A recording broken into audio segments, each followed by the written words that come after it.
اگر آپ غور کریں تو جتنی بھی عبادات نماز سے لے کر حج تک دین فطرت اسلام میں فرض کی گئی ہیں، ان کا ظاہر بھی ہے اور ان کا باطن بھی ہے۔ ظاہر یہ ہے کہ کس شکل و صورت اور کن شرائط کو ملحوظ رکھتے ہوئے ان عبادات کو ادا کرنا ہے۔ یہ وہ تمام امور جس کی شریعت میں تفصیل موجود ہے، انہی ظاہری لوازمات کو پورا کرنے کے حوالے سے اہم ہیں۔ اچھا، لیکن ان عبادات کا منشا محض ظاہری امور تک مقید نہیں۔ ایسے کیسے ہو سکتا ہے کہ دین فطرت کی متعین کردہ عبادات محض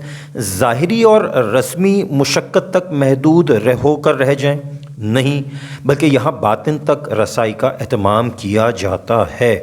اور اس باطنی سفر کی ابتدا آپ کے فوکس کرنے کی اسٹرینتھ کو مضبوط کرنا ہے، یعنی آپ کی توجہات اس کی طرف متوجہ کرنا ہے جس کی آپ عبادت کر رہے ہیں۔ اللہ رب العزت، ہر عبادت کا مقصود اور منتہا اسی رب العزت کی ذات ہے۔ اب جب کہ آپ یہ سمجھ چکے ہیں کہ عبادات کے ظاہری اہتمام کے بعد اپنے اصل مقصد تک یعنی توجہ اللہ کی طرف سفر کرنا ہے، تو اس کا مطلب یہ ہوا کہ ہر وہ چیز جو آپ کے فوکس کو توڑ کر ڈسٹریکشن کھڑی کرے وہ آپ کو اللہ رب العزت سے دور لے جانے والی ہے۔ تو یوں سمجھ لیں کہ ہر عبادت میں سے ان لوازمات کو دور کرنا ضروری ہے جو آپ کی توجہ کو کمزور کر دیں۔ مثال کے طور پر یہ بات انتہائی افسوس کے ساتھ کہنی پڑتی ہے کہ ہمارے عام دنیا دار طبقات کی بات تو چھوڑ ہی دیں، بلکہ بڑے نامی گرامی دیندار طبقات کے طور طریقوں کو دیکھیں تو وہ اب بھی آپ کو فوکس کے راستے پہ نہیں بلکہ ڈسٹریکشن کے راستے پہ چلتے دکھائی دیتے ہیں، جس کی ایک مثال ان کے حج و عمرے کے دوران موبائل فونز کیمرہ کو استعمال کرتے ہوئے نئے نئے اینگلز اور لوکیشن پر نہ صرف تصاویر لینا بلکہ سوشل میڈیا پر اپلوڈ کر کے لائکس، شیئرز اور کمنٹس کا انتظار کرنا ہے۔ اس کے لیے بعض اوقات بڑی ایموشنل ویڈیوز بھی اپلوڈ کی جاتی ہیں تاکہ مریدین اور چاہنے والے اور عقیدت مند خوب داد دیں اور ان کی شہرت کو چار چاند لگ جائیں۔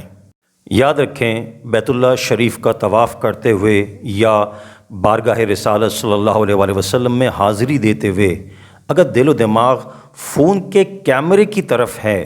ریکارڈنگ اور اس پوز کی طرف ہے جو دنیا دکھانے کے لیے لیا جا رہا ہے، تو سمجھ لیں آپ ظاہری طور پر تو حاضر ہیں مگر آپ کی توجہات اس دربار عالی شان کے شایع نشان نہیں، آپ فوکسڈ نہیں بلکہ ڈسٹریکٹڈ ہیں۔ اس گفتگو کا کنکلوژن یہ ہے کہ جب مفتی اعظم ہند حضرت مظہر اللہ شاہ محدث دہلوی علیہ الرحمہ بیت اللہ شریف کا طواف کر رہے تھے اور دوران طواف کسی نے آپ سے اپنے بچوں اور خاندان والوں کے لیے دعا کرنے کا کہا تو آپ نے فرمایا، اللہ رب العزت کے گھر کا طواف کرتے ہوئے توجہات اس گھر کے مالک کی طرف مرکوز ہیں